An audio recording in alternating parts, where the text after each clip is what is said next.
Well, it's great to have Rick on with us again. Rick Brannan, who is a co-laborer, colleague with me at Faith Life Corporation. Of course, that is the maker of Logos Bible software. Rick has been on the show before, but we have a lot of new listeners. And so, Rick, I want you to start by introducing yourself. Just tell us who you are, a little bit of background, what you do at Logos, with the software or anything else you do there, and then kind of what your sweet spots are. Okay, thanks, Mike. My name's Rick Brannan, and like Mike said, I do work at Faith Life, makers of Logos Bible software, and my responsibilities there involve managing the team that handles all of the original language data, so all the Hebrew, Greek, at all the different levels, so morphology and syntax and discourse, and all of the reverse interlinear alignments that we produce. The team that I work on handles all of that data and makes sure it works well in the system. So in a nutshell, that's it. All of our Bible data sort of runs through our team. As far as me personally and my sweet spots, it's been probably, like 15 years ago where the Pastoral Epistles just jumped on my radar and haven't quite gotten off of it yet. So what the weird story there is, what happened was I really got involved in looking at the Pastoral Epistles. And that drove me into looking into other literature produced around the same time, before or after, other temporally cognate literature. So the Septuagint and the Apostolic Fathers specifically, and then also Philo and the works of Josephus and Greek pseudepigrapha and other classic works. So from the pastorals, I sort of got driven into this larger realm of literature, of early Christian literature. So where my sweet spot is now is kind of, let's say, pastoral epistles plus following literature. Mm-hmm. So what this all led to is I wrote a commentary on 1 Timothy that is called a Lexical Commentary on the Pastoral Epistles. The first volume is on 1 Timothy. That was published in 2016. And what that's all about really is one of the first things you need to do when you're exegeting a passage is you need to look at the words. That's not where you stop, but that is where you start. Mm-hmm. So what I did was I looked at the important vocabulary in 1 Timothy, and I looked at how it was used not only in the New Testament and not only in the Septuagint, but also in literature like the Apostolic Fathers and Josephus and Philo and stuff like that, to really understand what these terms would mean in the context of that time frame. Mm-hmm. And now we had either blogged or talked about on the podcast is something like that about the first volume, and what we can include, and we will include the first volume in our discussion today. But you've come out with a volume now in 2 Timothy. But before we jump into that, people should know that these aren't just passing interests. For you, you mentioned Apostolic Fathers and Septuagint, right? Give us a little bit more, specifically what you've done, like what did you work on that Logos has for the Septuagint or the Apostolic Fathers? And I know you've actually published things on the Apostolic Fathers, so we want to mention that as well. But give us a more of a drill down. Right. So for Logos, I did an interlinear of the Apostolic Fathers' writings in Greek. So 1 Clement, 2 Clement, the letters of Ignatius, the writings of Polycarp and the martyrdom of Polycarp, and a few other things like that. There's an interlinear that we put together that's available for Logos Bible software. But from there, I actually made a full translation into English of the Apostolic Fathers' writings, and that is available for Logos, but it's also published in print by Lexham Press. Mm-hmm. For the Septuagint, we did interlinears for the Septuagint for both the Rolf's edition of the Septuagint and also the H.B. Sweet's edition of the Septuagint. And the Sweet edition, we actually turned into a translation as well. So we did further editorial work to turn that into a nice, readable English translation. That has not been published in print yet, but it is available for Logos Bible software.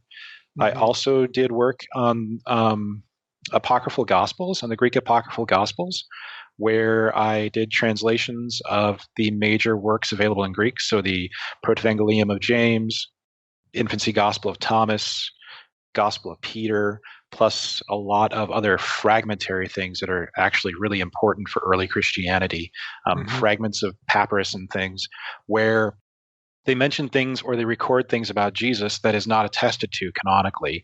There's a great Right. one about where Jesus is walking to the temple and he sees a priest go into the bath and out of the bath again, out of the mikveh, and there's a great discussion there about cleaning yourself with Jesus, right? So there's just all sorts of cool stuff going on in a lot of these fragments too. So I've been spent a lot of time there. Lexham Press has actually also published a print version of the Greek Apocryphal Gospels volume. Yeah, for our audience, I mean, I get asked all the time, like, "Hey, what's a good book on all that extra Jesus stuff?" Okay, Yeah. or can you recommend an English translation of the Septuagint? Now, again, if you're in the software world, and honestly, let's just be blunt, you ought to be.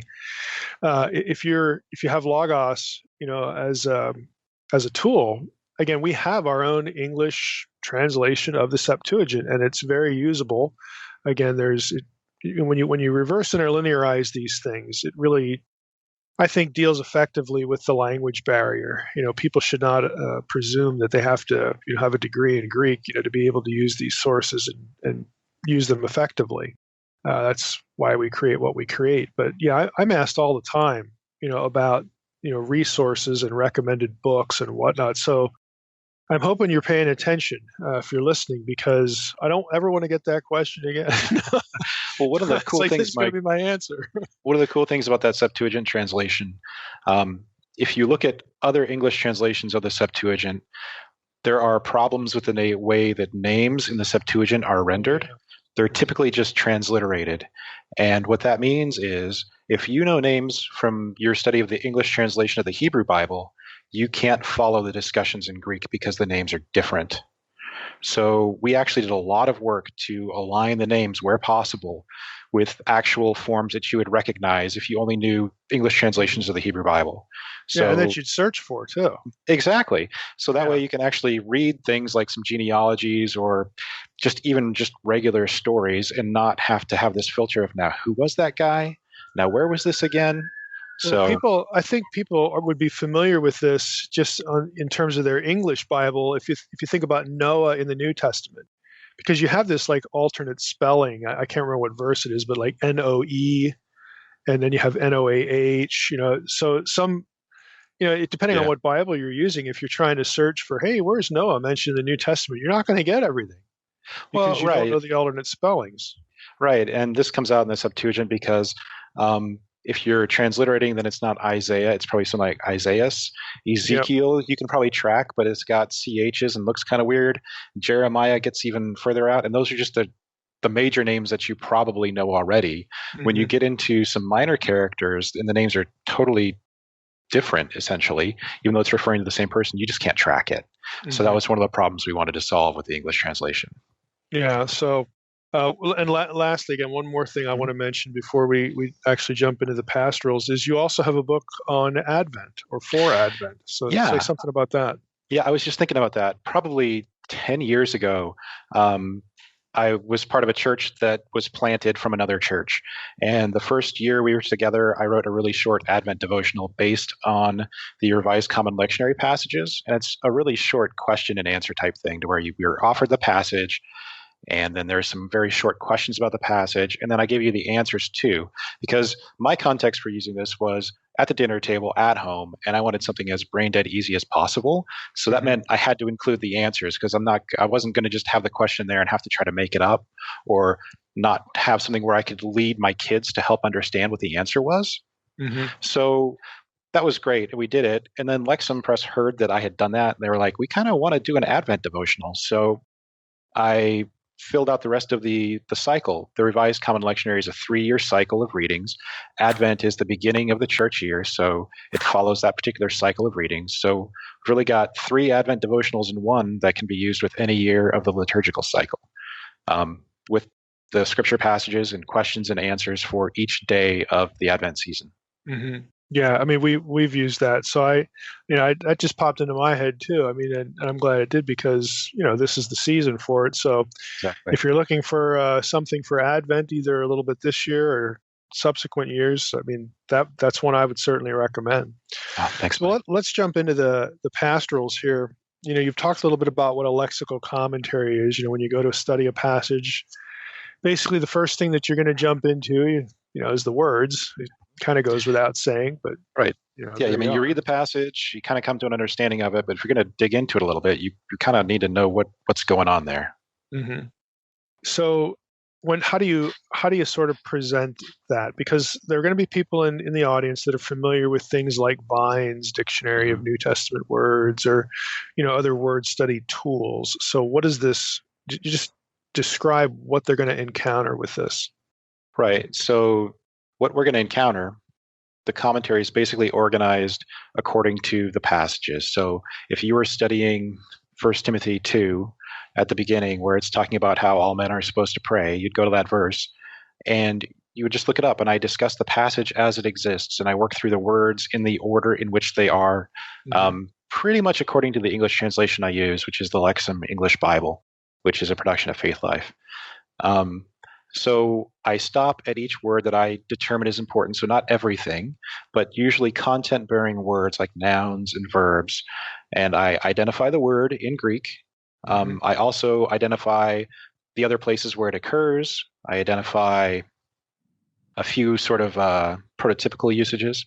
So I'll usually have a citation from somewhere else in the New Testament. I sort of like to work out from, like, let's say, Paul to the rest of the New Testament. And then I will, from there, look at extra sources. So if the word has a particularly appropriate usage in the Septuagint, I'll go and bring in that use of the word. And the real distinctive here is that if you go and look at an academic commentary of some sort, a lot of the references that I make, not all of them, but many of them, you would probably find in a footnote where they would say, oh yeah, go see, Ezekiel 3 verse 47 or whatever, if that even exists. But what I actually do is I actually bring the text in translation right in the middle of the page. So there's this block quote where this thing that I say is relevant, I actually bring you in the text as well, so you can read this source that I'm talking about. So we don't just doom these citations to footnotes that nobody's ever going to look up, right? We say, hey, this is important. Purgatory. It's important enough to mention, then it should be important enough to look at. Yeah. So I've done a lot of work sifting through all of those references, finding things that seem appropriate to the instance in the context we're in. So then from there, we would probably stretch out to some apostolic fathers or Josephus or Philo, or even some Greek pseudepigraphal stuff, if that's appropriate as well. But again, the distinction here is that I bring the use in context so that you can actually read a sentence or a couple of sentences where that word is used to get an idea of how it's used elsewhere, and let that filter into how you understand the text that you're working through in the New Testament. Yeah, for a lot of people in this audience, of course, are going to be familiar, at least with the phrase word studies. They're also going to have sort of taken a whack at doing word studies. And I hope, if that's you, and I know there's a lot of you out there, I hope you're paying attention, because what you just heard described is light years beyond Strong's tools. Okay, you getting usages in context where you don't have to. Oh boy, I guess I got to go buy a translation of the pseudepigrapha to go look that up. Again, if you're not living in the software world, and even if you are, if you don't have those resources, there you go. Rick's bringing it right to you, and he's in Paul, so he starts with Paul. Wider New Testament, wider, literature, and then actually showing you examples. To have that in one resource is significant, and you already know that if you have taken a crack at doing word study. So, Rick, you wanted to jump in there. I did, but I kind of forgot what I was going to say, Mike, to be honest. So, well, I just think, because most people, when they sort of graduate beyond Bible reading, the next thing they do is, I got to go get a concordance. I got to start doing word studies because I either hear about them or the pastor mentions this, and what do the words mean, Greek and Hebrew, and sort of penetrate the English, which is all obviously good. It's just something we need to do. But I know, again, because I know you, I'm familiar with the other volume. This is something that really not only gives you good data, but it presents it conveniently, again, where you don't have to just chase things.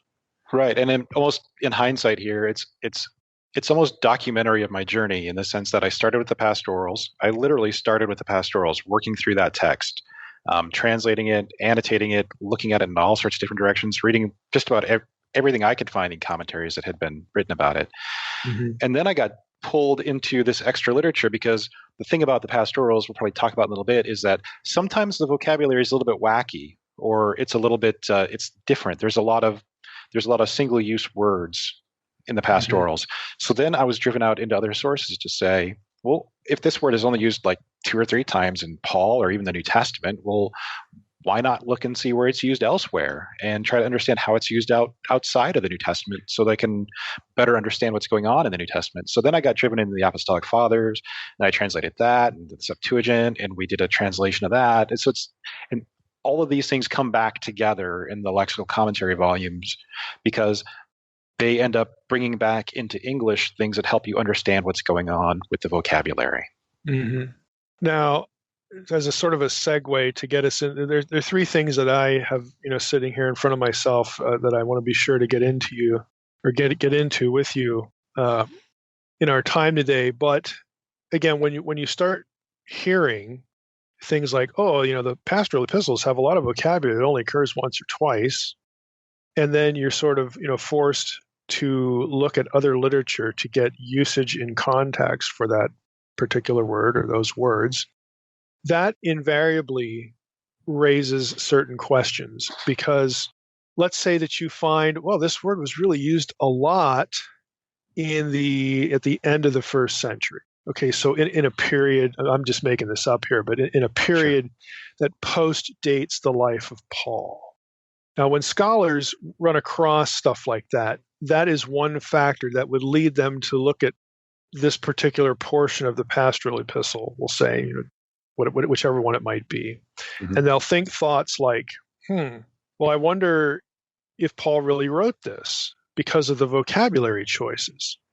If it was somebody living 20 years or 30 years after Paul, this would sort of make sense because this word was kind of in vogue, or it just shows up a lot.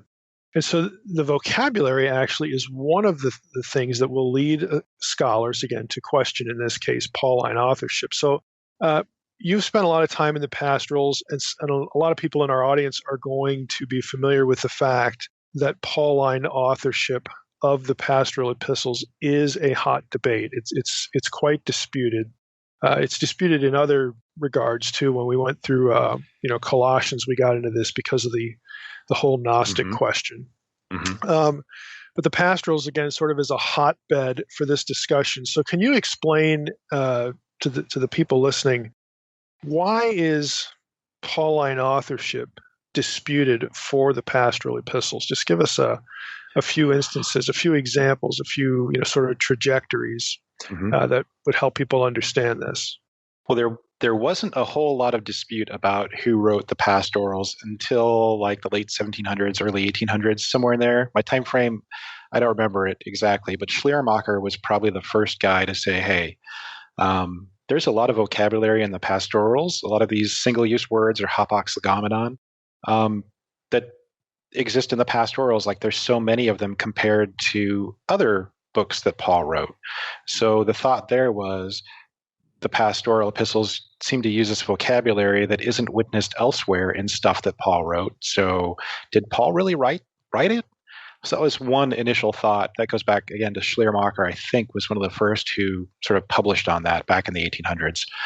From there, it was picked up by a guy named Harrison, Percy Neal Harrison, P.N. Harrison, who wrote a book called The Problem of the Pastoral Epistles. It was published in 1922, I think. And Harrison picked up on this, and he documented that the proportion of hapax legomenon in the pastoral epistles was higher than the proportion in other Pauline epistles and in other New Testament books. So his argument was basically that if you look at word usage, that the pastorals are different, and one explanation of that might be that Paul didn't write it. Mm-hmm. Another thing that Harrison noted a few other things about it as well. One easy example would be in the pastorals, sometimes the same thing was said, but with different language. So Paul, in other epistles, talks about giving thanks, or I have thanks, right? He's giving thanks for something. That happens in all of his epistles. Most of them, I'll say. But when that happens in the pastorals, it's said differently. It's used as a phrase, karin echo, which is I have thanks. Whereas outside of that, it would actually use a verb for giving thanks. Mm-hmm. So one of Harrison's points was even things that should be the same in the pastorals are different. Why are they different?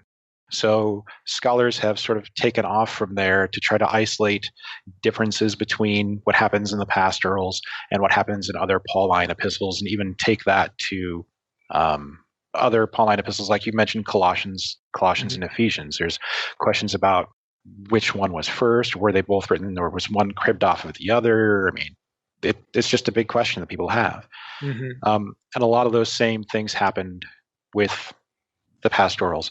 Another thing that people would look at would be instead of the number of single-use words or hapax legomenon that occur in a text, what words do they use all the time? And then are those same words used all the time in other things that this guy supposedly wrote? So there's a lot of different axes of comparison on vocabulary that can be gone through. And Harrison sort of started down the road to that. The apex of that, I think, at least from my perspective, probably, let's say like the mid to late 90s, there was a book, I even forget what it's called, that Cambridge University Press published in their New Testament series that essentially argued that Pauline authorship of the Pastoral Epistles, it was semi-genuine in the sense that these are just a bunch of fragments that this is the extension of Harrison's argument, actually, that there was a dedicated Paulinist who had assembled some fragments from genuine Pauline material, and that those were the basis, which is a really huge form critical argument, that those were the basis for the pastorals. And this guy, well, Harrison thought that he isolated, I think, 7 different fragments that were genuine Paul compared against the rest that was sort of expanded on.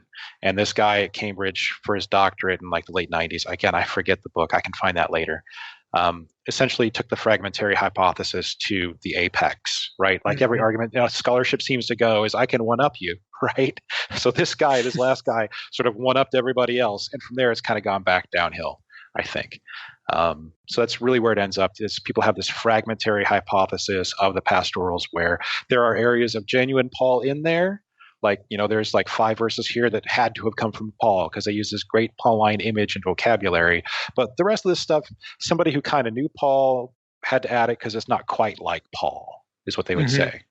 So now, whenever, I mean, I don't, most of this kind of stuff I deal with is Hebrew Bible side, and you're dealing with editors and redactors and whatnot. I mean, this is obviously similar, but one of the things two things that I would imagine pop up in this is one objection. If somebody sort of is, a little unnerved about, questioning Paul's authorship on either the pastorals or something else, they would say, well, if Paul's writing about different subjects, doesn't that dictate different vocabulary? And you've already sort of addressed that by saying, well, even the stuff that is the same, you still get different vocabulary, but nevertheless, different subject matter is going to call for different vocabulary, which is, on its own, just on the surface is kind of obvious, but it's not going to be like a silver bullet objection.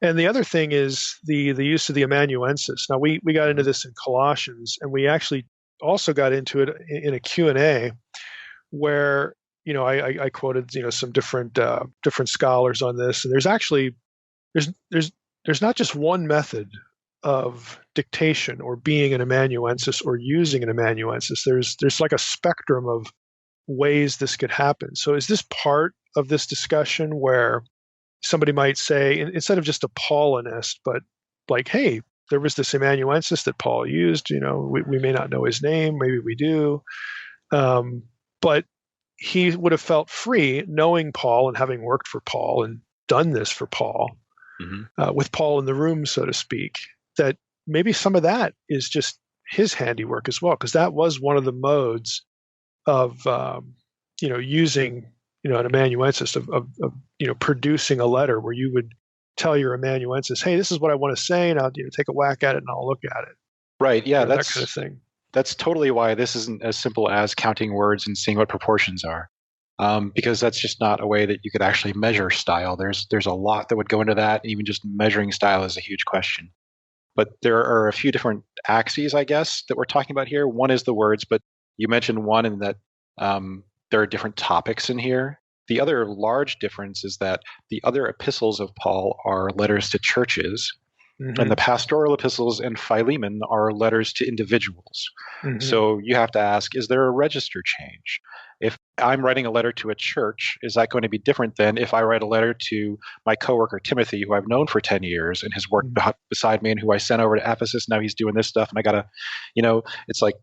Yeah, he's going to be privy to some things that others are not. And exactly. Speak to him a little bit differently than you would, somebody that you haven't spent 10 years with.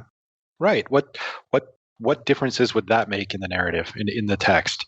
The amanuensis question is a really good one because there's probably a strong case to be made, I think, that I'm not saying this is the way it happened, but Luke totally could have been the amanuensis for the Pastoral Epistles. There are books written on that subject. It is not a far out speculation. That's actually something that's really realistic because in the Pastoral Epistles, you run into more vocabulary that is in common with the Septuagint than the rest of the New Testament. You run into more vocabulary that is in common with Lucan material than the rest of the New Testament. Although on the other side of that equation is that, well, that's like Luke wrote half the New Testament, right, between Luke and Acts, word count wise. So there's a lot to compare to there. But there's a lot of affinity between the way things are expressed in the Pastoral Epistles and the way they're expressed in Lucan material, and then also the reliance that both Luke and the pastorals have on Septuagint lexicography or Septuagint words.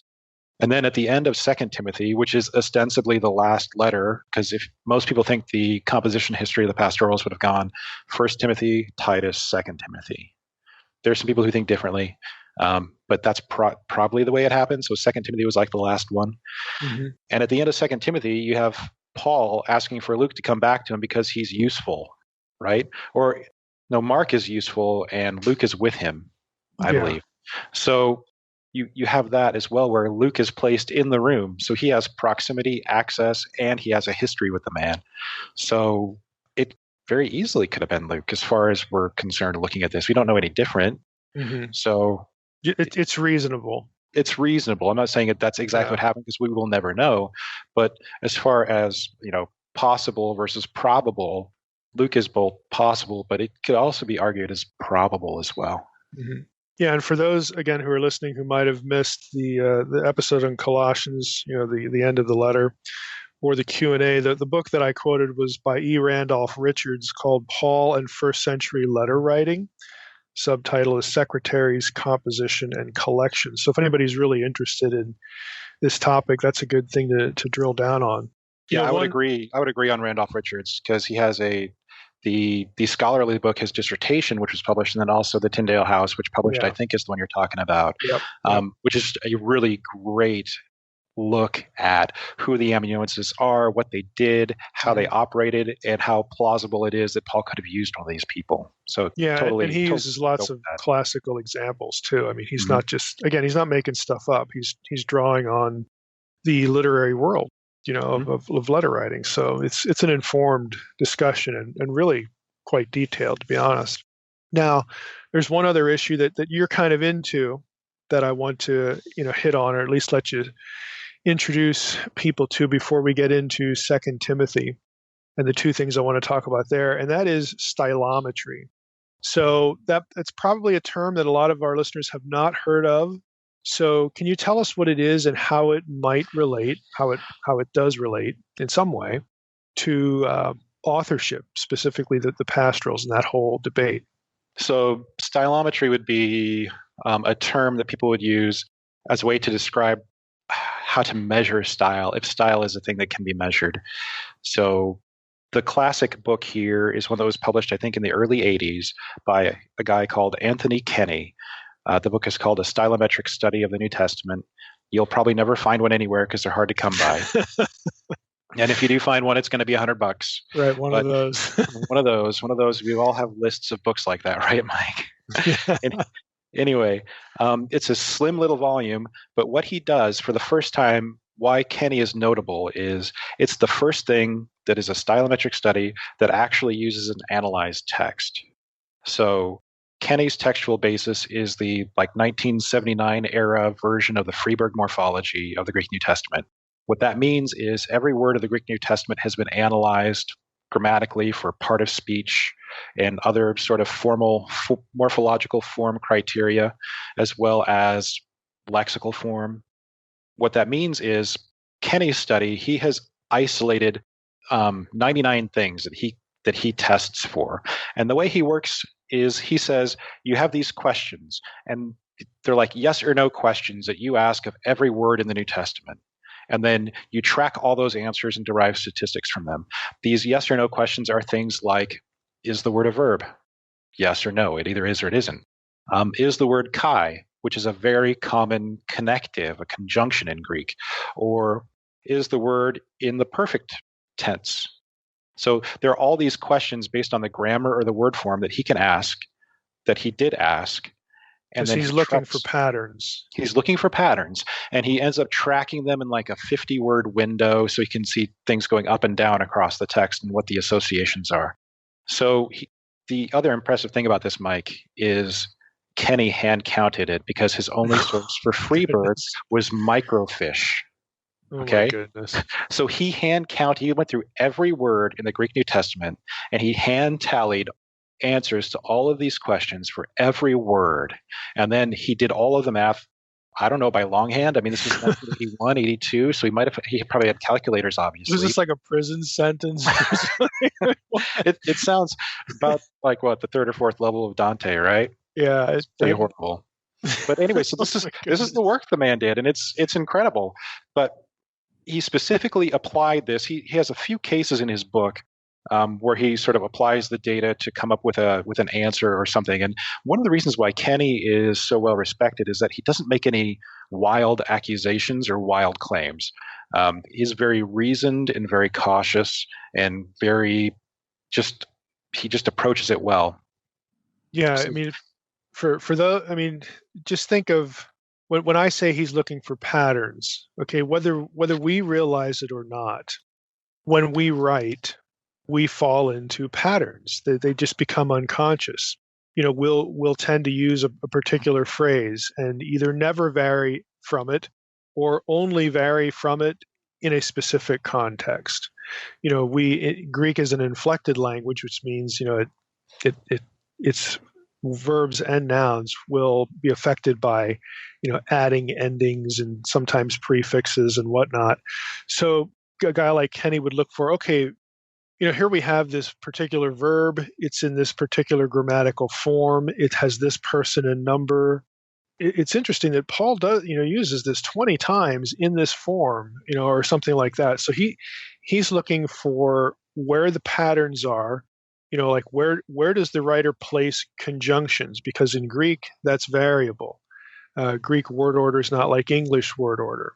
Where are words placed? Which kind of words are used? Which, vocabulary words? What's the grammatical form? All these things to a native Greek writer would be sort of unconscious. It's just the way he would do it without even thinking about it. And so somebody like Kenny, looking after the fact, is looking to detect. I mean, we would do this with computers now, right? Which is what makes his work just kind of crazy. But he's looking for patterns and where patterns break. Right. And there are patterns, and even more than patterns, it's more like they're trends, mm-hmm. right? It's not like he's establishing rules. Now, if Paul wrote this, then he's going to use this word 2 times and this form 5 times. And it's even less than that because he wants to develop a distribution of use throughout the text. Mm-hmm. So he actually does some serious statistical work to tie all of these counts into something meaningful. So when he throws his data at the Pastoral Epistles, that particular problem, what he does is he compares the way that his 99 features, he calls them, work out across the pastorals, and compares them to the so-called undisputed Paulines, let's say, although they're not all undisputed at this point in time. Mm-hmm. So what he finds essentially is that these are his findings. He basically says that Titus is, if any of them is going to be rejected, it's probably Titus, if you look at his criteria. Strangely enough, he says that one is kind of an outlier. But even in the sense of it being an outlier, it's like really close. It's just the other Paulines, the other 12, are bundled just a little bit closer, and this Titus is sort of on the outside. So even him saying it's on the outside doesn't mean he doesn't think it's Pauline. It just means that of the group, that's the one that trends out. And Right. That one's a that's the little less Pauline than the other ones. well, exactly. And that's the thing that's the problem with a lot of these studies that Kenny doesn't Yeah. necessarily fall into is that, hey, I'm going to test all the Paulines. Hey, look, the pastorals ended up all like in this ball kind of outside. But, if your ball is 100 and all of Paul's stuff is in like the 90s and like, your pastorals are at like 97, it's like, is that really outside or is that still I mean, even if it's different, does Yeah. different mean that he didn't author it? Is it different enough? Who determines how much of a difference matters for drawing some sort of conclusion? Exactly. So Kenny doesn't fall into that trap. And the other interesting thing that Kenny says is that Second Timothy, which is one that people routinely discount as not Pauline, he says, according to his criteria, it's as Pauline as Second Corinthians. That's 180 degrees. So even though it uses words that aren't the same and there might be some different conjunctions or whatever, Yeah. as far as looking at this whole complex of features that he's put together based on the analysis that he was using, he says the distributions are such that, I mean, they're basically, he says, let me see here, it's as near the center of the constellation as Second Corinthians. So, wow. and most people don't have a problem with Second Corinthians. Yeah. So as far as styometry, that's kind of where Kenny lies on the pastorals. Anyway. Well, I mean, I think that gives people enough exposure to, this is the kind of work that academics do. Now, of course, back in Kenny's day, they're doing it by hand, but now they can put these analyzed texts, that have all the grammatical information, applied to each word, into computers, and then computers, would look for this kind of information. Like you could put Kenny's criteria in there, and the computer would produce, the patterning or not, that he was looking for. It's like data management in some other field. This is the kind of thing that scholars will be doing. At least not all of them. Some Greek scholars and New Testament scholars, they're not going to have any time for this or really any interest. But there are people, out there that are doing this kind of work. So I think it's just useful that people know that. And I think the other thing to mention about Kenny is that he was not a New Testament guy. He was a classicist. Mm. So it's not like he was going to the New Testament to try to prove something on his own. I don't even know if the man's a believer or not, or I don't even know if he's alive. But he was, I mean, all of his published work is not religious studies, is not New Testament. So he was just looking at styometry, and I guess he came across an analyzed text and figured he'd go to town on it. Sure. Yeah, why not? But why not? But I guess my point is he wasn't coming to the text, I don't think, with a dog in the fight. Mm-hmm. You know what I mean? Mm-hmm. So yeah. Well, and that's important too. Well, let's talk about Second Timothy, your second lexical commentary here, and as we chatted a couple of weeks ago, when I saw the announcement on Twitter, come out that this was ready, and I saw a few other things, and there were two things that caught my eye. So I'm gonna ask these together. Sure. There was a comment about the presence of charge language, essentially commands, where Paul, commands Timothy in the presence of either God, deity figure, or angels, and other sorts of stuff. So that drew my eye naturally. And then there was this notion, or I shouldn't say notion, this possibility, this other sort of theory. Maybe we can call it a theory. You can use a better word if there is one. That Second Timothy was not Paul's last will and testament, because that's basically what you see all the time. Right. So can you jump into both of those things? Because I'm sure you discuss these in the lexical commentary, but just what's going on here? Yeah. So what's charge language? Let's just start there. Charge language. Okay. So this is something I picked up from a guy called Craig Smith, and his dissertation actually was published in 2006 by Sheffield Phoenix Press. It's called Timothy's Task, Paul's Prospect, a new reading of 2 Timothy. So his dissertation basically combined both of these elements that we're talking about here. Number one, talking about what is a charge, and he's looking more in the formal sense of a charge. There are sort of two ways to define things. One would be like semantically, or what's he really trying to say? And the other would be, are there formal criteria that he's using that show that this is what he's trying to accomplish? Mm-hmm. So an example from the charge of a charge that's not in 2 Timothy, but in 1 Timothy, in 1 Timothy 5:21, and this is a doozy. It says, I testify solemnly before God and Christ Jesus and the elect angels that you observe these things without prejudice, doing nothing according to partiality. And then he goes on and says, don't put hands on anyone hastily and don't participate in the sins of others. Keep yourself pure. And he goes on, right? This is 1 Timothy 5. Mm-hmm. So what a charge is, there's basically 4 different elements, formal elements in a charge. And one would be the charge verb. In this case of 1 Timothy 5:21, it's I testify solemnly. The Greek word is diamartureo, or diamarturomai is actually the word in the text. Testify solemnly. So that's the first thing. There's a particular charge verb, and he's isolated a list of things that tends to be. It might also be like a semantic range or like a Laonida semantic domain type thing. You could probably tie it that way as well. There are people who are charged. So he says, I charge you to do this kind of thing, or I charge these people to do that, right? Mm-hmm. There's an authority phrase, and that's where we talk about before God and Christ Jesus and the elect angels. So like in 1 Timothy 5:21, he's bringing out all the big guns. This isn't just Paul, because Paul starts out the letter, hey, I'm an apostle. I'm writing this to you. I'm thinking that's enough, right? But for whatever reason here, he's saying, he's not just saying it on his own authority. He's appealing to a much higher authority as witnesses to him doing this thing. So he's not just saying, I'm telling you to do it. He's saying, I'm telling you to do it. And these guys are watching. And you need to make sure that you're going to do this because I'm invoking these people, these authorities as I'm doing this. Mm-hmm. So after that, there's the content of the charge. So what are you telling me to do? So I testify solemnly, you need to do this before God and the angels and Christ Jesus and everybody else. Here's what has to be done. So there are those 4 common elements. There's sometimes a 5th element, which has more to do with the implications of what the charge is. And we get into that, I think, more in 2 Timothy, because the reason why this is important in 2 Timothy is because the part in 2 Timothy that most people say is like Paul's last will and testament, which is 2 Timothy chapter 4, like 1 through 8. What this guy Smith says is that's not a will and testament. It doesn't adhere to the formal qualities, the formal definition of a will and testament. He also goes through that in his book.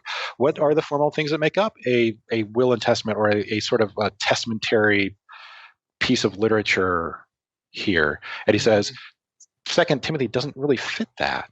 So because of the way 2 Timothy is structured and the content of it, people say, oh, well, Paul must be about ready to die, and he must be, passing his ministry on to Timothy. He says, verse 6 of chapter 4, I'm already being poured out as a drink offering. My departure is near. I fought the good fight. I'm done. So people say, oh, my goodness, Paul must be getting ready to die. The crown of righteousness is reserved for me. Like all of this stuff, which we look at today and we say, wow, Paul's getting ready to just kind of die here. Smith goes through and he shows how a lot of that stuff, we today read it that way because that's how we've sort of been trained to read it, not necessarily because that's what it's saying. Mm-hmm. And he gets there by saying this is a charge because it's a charge literature. So we have to look at it through that form, through that way that it's put together. Yeah, it's interesting that it, the whole last will and testament thing, that it doesn't actually conform to the way those things are done, because, scholars have looked at lots of things Paul does where he does conform to, literary conventions, mm-hmm. In other areas. So that's kind of striking. I've never heard that before. What do you think of that? What's your take? Well, I suppose my basic take is that, I think Smith is probably right. I might be a little bit starstruck by his argument. I don't know, but it seems pretty solid to me because he goes through most of those things where we would read them and say, wow, that must mean Paul's ready to die, or he's just about ready to take over. He's ready to hand this over to Timothy, because that's sort of the way we've been conditioned to read it. Mm-hmm. And Smith walks through each one of those pieces and shows how there's an alternate and possibly better explanation about how at the word level, which is the important part for the commentary that I picked up, at the word level, like for instance, being poured out as a drink offering, the time of my departure is imminent, that kind of stuff does not have to refer to death. It refers to a drink offering being made, and time of my departure is it was more of language of release. Like there's a spot in Philo which uses the same exact language, only it's talking about a governor giving up his term and moving on to something else. Okay, and the thought from Smith is that at this point in First and Second Timothy, Paul pretty much knows he's getting released from prison. So Paul isn't saying, yo, dude, I'm getting out of prison, take my ministry and go. If Paul was going to do that, he probably would have done it already. What Paul is saying is he's getting energized because he knows he's got more work to do. And he's saying to Timothy, you need to go back, you need to go do your work and do it as excitedly and as I'm running out of words here, in the same way that I'm going to go do it. He says, I'm already poured out. I'm going to do this. I fought this fight and I'm going to do it. This kind of righteousness I'm going to get. And he'll award it to me on that day, but he's not like ready for that day to happen yet. Paul's got more work to do and he's excited about it. He's saying to Timothy, you need to go out and do the work that you're charged with too. Not, you need to go out and finish my job. He's like, Timothy, you got to go out and do your own job and go do your own thing. That's really interesting. What have you come across as far as commentaries about, and I'm sure you discussed this because it's, you're dealing with vocabulary, the elect angels phrase. Yeah, I would have to look back at my first Timothy stuff. And I actually wrote an article in Bible Study Magazine about that phrase, about that charge on the Pastoral Epistles issue, Mike. What do I think about it? I would have to remember.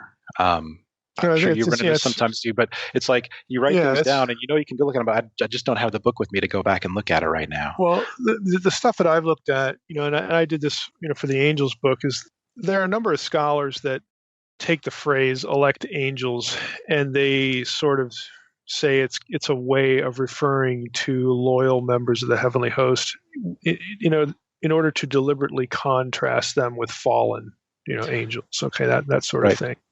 Right. So I just looked up because I've got this Logos software, and my first Timothy commentary is actually inside Logos as well. There you go. And did you do anything with that?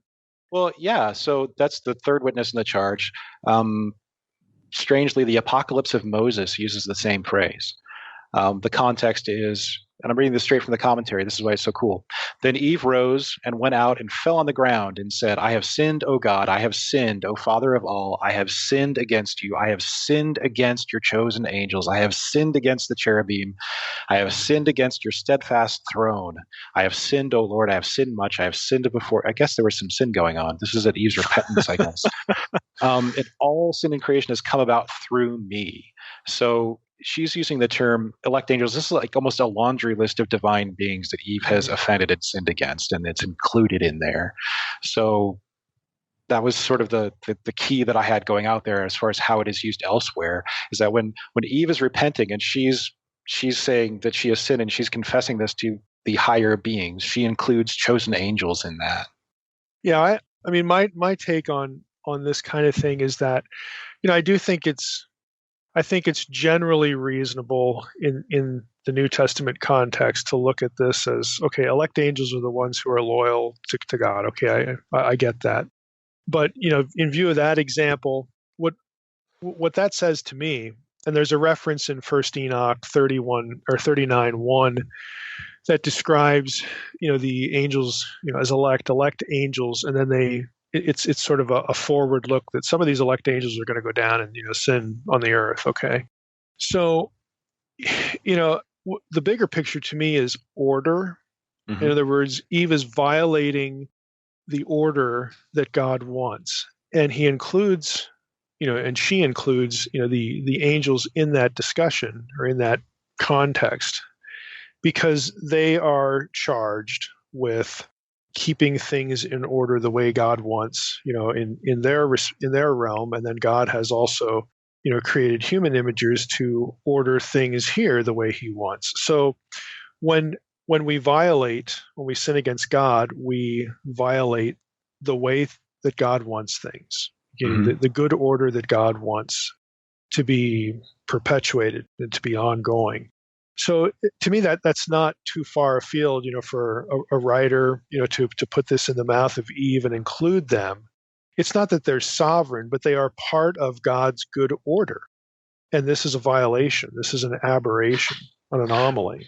Right. And there's actually, I look back because there's a spot in 1 Timothy 3:16 where it talks about the angels being witnesses, Mm-hmm. right? And that hymnic section at the end of 1 Timothy 3. Mm-hmm. And from there, I went into there's a spot in Testament of Levi 19, where it says basically their father said to them, "The Lord is my witness, and his angels are my witnesses, and you are my witnesses, and I am witness concerning the word from your mouth." So we sort of have that delineation of roles again that you were talking about. Mm-hmm. And then Josephus uses something similar in Josephus Wars 2:401.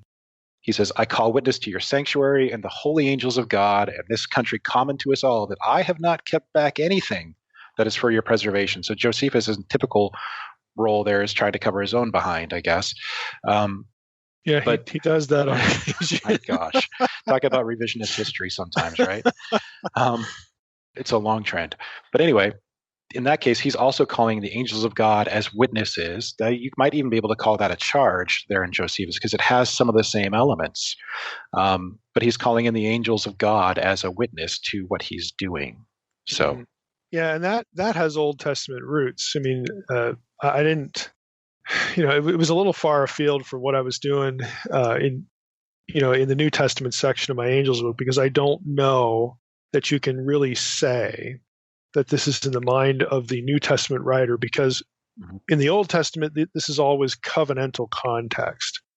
So in some of these instances, I don't know that we can really, tie it in with that. But you'd get in the ancient Near East, when treaties were made, and somebody would write up a formal treaty, you would call the gods, you'd call the pantheon, the council, to bear witness to what was going on. Sometimes they'd actually list the names. Sometimes it would be a generic reference. And the whole idea is that if either you or I violate this covenant, well, the gods are going to kick our butts now, because they're watching, they're approving of this. So if we violate it, we're in big trouble, not just with each other, but with them. And so there might be something like that, going on again, but that's just part of the bigger motif of order, to the way God wants things. right. As opposed to chaos. God doesn't want things chaotic. He wants things done as He created them to do, to function. So, yeah, I'm not. The language isn't that surprising. It's just, we don't really think angelologically enough, typically, to sort of have a category for that. But again, it's really not that, out in left field, at least, to my ear. But I spent a lot of time thinking about that kind of stuff. So that's really interesting. Both of those elements, because it's easy to read over when Paul is, charging Timothy or commanding, somebody. It's easy to read over the fact that on a couple of occasions, the heavenly host is included in that. Very easy to read over that. So I'm glad we mentioned that. And then if Smith's work is correct, what's the title of his book again? Because we ought to post that as well. Yeah, the title is Timothy's Task, Paul's Prospect. Okay. Yeah, I mean, if he goes through this element by element and really finds, some serious gaps or outliers, with the normal Testament language, I mean, that really would call for us to rethink, what's going on there. So that's very interesting. Yeah, basically, according to his own testimony in the book, in his conclusion, he says he compared the structure of testaments and farewell speeches, including the last words and deathbed speeches in rabbinic literature, with 2 Timothy 4:1-8, and it was readily apparent that on structural grounds, 2 Timothy 4:1-8 didn't really fit any of those models, didn't fit any of those forms. It didn't have the correct formal elements. Well, this has been good. Again, to wrap up, I want to, again, alert listeners, we don't, I don't just bring on people who, have come out with something new and it's like, oh, well, let's try to sell copies of that and whatnot. I mean, I hope you do buy the book. I mean, when I do have somebody on, it's because there's something about their work that I think is really beneficial to this audience. And what I want you to notice here is all discussions, let's not even use the word commentary, but all discussions of biblical material are not the same. I mean, in Rick's case, Rick has his head in a lot of nuts and bolts kind of stuff, but he's making an effort. This is our consistent pattern here on the Naked Bible podcast. I look for people who are doing serious work in the text and then trying to produce something that helps the non-specialist benefit from their work. It's a simple formula, and this is one of those. I mean, a lot of this stuff is kind of heady scholarship, but I don't think there's anything here in this episode of the podcast that people who are interested in Paul, interested in issues of authorship, interested in the Pastoral Epistles, and boy, at the end they're even interested in angelology. Okay, I mean, this is a discussion you can follow, and these are tools that you can use. So if you want something that's cutting edge, is really based on primary text, nuts and bolts kind of stuff that you can root what you're saying and thinking about in relation to Bible study in the actual text, this is the kind of stuff you should have. Thanks, Mike.